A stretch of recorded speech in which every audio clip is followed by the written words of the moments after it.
धियं सुजं नप्तां धीन सर्वसिद्धिदा ॐ ह्रीं ऋष्वादिवीरान्दाञ्जलि निष्णव्यहम ॐ ह्रीं ऋष्वादिवीरान्दाञ्जलि निष्णव्यहम ॐ ह्रीं ऋष्वादिवीरान्दाञ्जलि निष्णव्यहम ॐ ह्रीं ऋष्वादिवीरान्दाञ्जलि निष्णव्यहम।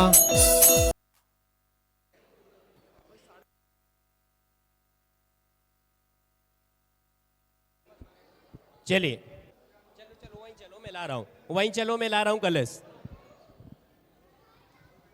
बीच में कलश नहीं, ये पहले बोल दिया था उतने कलश से चारों श्री जी का अभिषेक करना है, अनाउंस कर दिया था। मंदिर की नहीं नहीं नहीं गलत बात है ना, ये शास्त्रों का, हमें शास्त्रों की भाषा नहीं पढ़ना है, हमें व्यवस्था की भाषा पढ़ना है भाई साहब। हाँ जो व्यवस्था सुनने बोल दिया, अपनी वीआईपी व्यवस्था तो देंगे जो सारे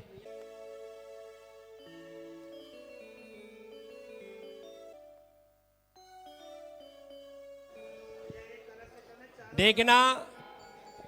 जिन्होंने अभिषेक कर लिया बैठ जाओ, उतने ही जल से चारों वेदियों पर अभिषेक बैठ जाइए। जिन्होंने अभिषेक कर लिया वो बैठते जाएं।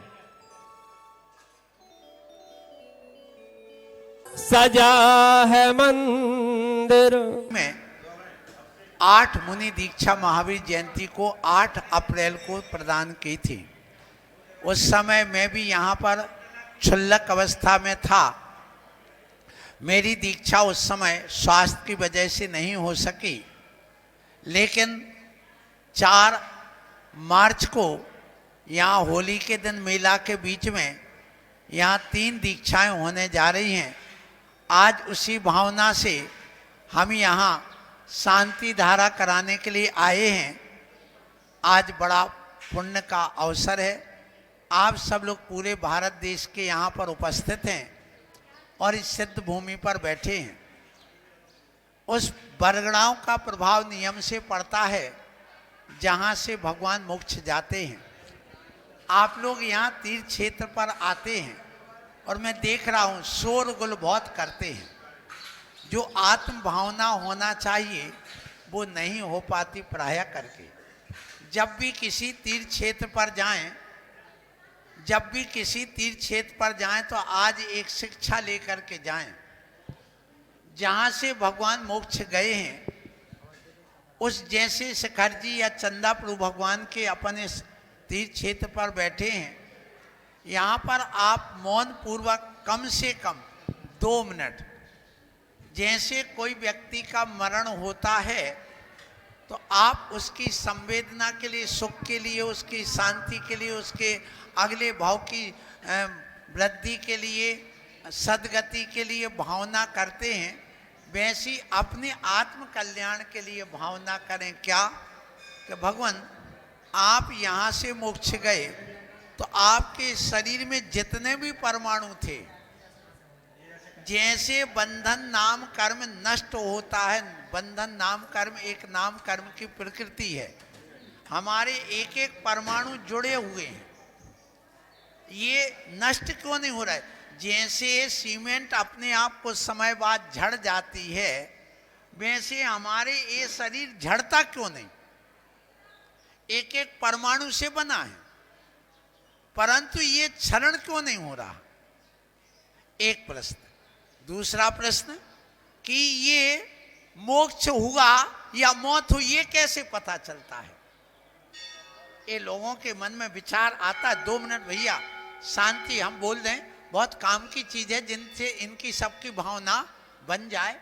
जितने लोग भैया, आपको आकुलता तो नहीं कोई? जल्दी, बहुत जल्दी। हाँ, आप कुछ शिक्षा लेकर के जाओ। मैं आया हूँ, डेली मेरा प्रवचन चलता है चैनलों पर, इसलिए वो आज यही हो रहा है और ये अभी हो रहा है। तो मेरा ये कहना है कि मौत में और मोक्ष में क्या अंतर है? जब जीव का मोक्ष होता है उसमें, और जब मौत होती है, तो मौत होने पर हमारे कर्म नहीं झड़े, कर्म नष्ट नहीं हुए, तो जो कार्बन शरीर से सहित आत्मा होती है वो हंसा इस शरीर से निकल जाता है और शरीर पड़ा रहता, क्योंकि इसमें बंधन नाम कर्म अभी भी बंधा हुआ है।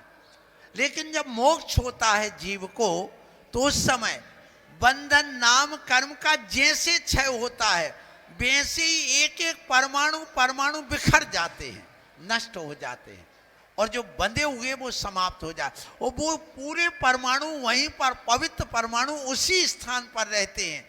जैसे आप यहाँ आज जितना मोक्ष गए, उनके पुद्गल परमाणु आज भी इस भूमि पर हैं, और जितने शिखर जी गए हैं तीर्थंकर, उनके परमाणु आज भी वहां हैं।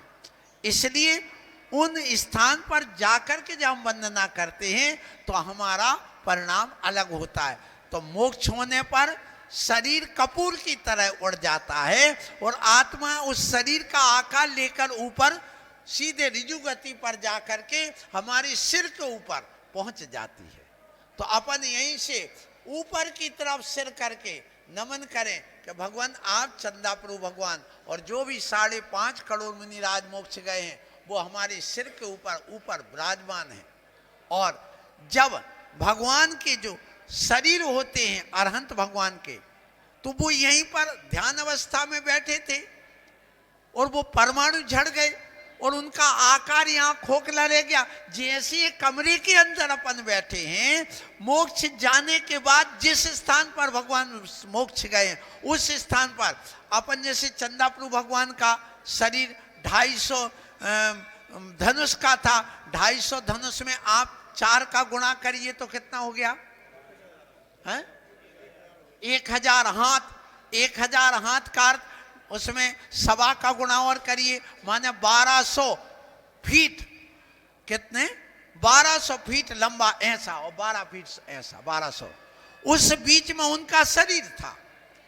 तो उनका शरीर ये मकान की तरह था, उसमें वो आत्मा थी। जब हम यहाँ पर आके बैठे तो उनके शरीर यहीं से उठ करके उनकी आत्म प्रदेश वहां गए, तो उनके शरीर में हमारा शरीर समा गया।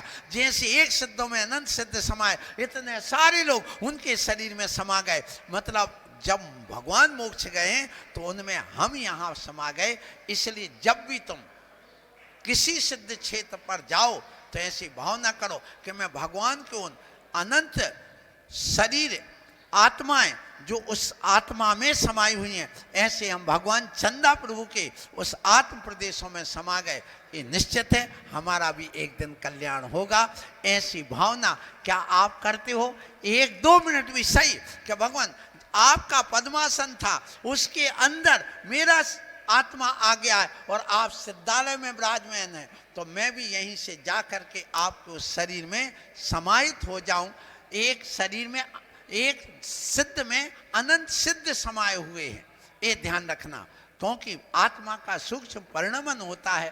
तो आप यहाँ शांति धारा सब लोग कर रहे हैं, इस भावना से करना, अपने सम्यक्त की पुष्टि करते हुए कि भगवान मैं आपके इस चरणों में प्रार्थना करता हूँ कि भगवान आपने रत्नत्रय धारण करके इस शरीरातीत वो आत्मा उसको प्राप्त कर लिया है। इस शरीर दुख का कारण है, मेरे भी दुख का क्षय हो, मैं शरीरातीत उस आत्मा को प्राप्त कर सकूं और मैं भी सिद्ध अवस्था प्राप्त कर सकूं।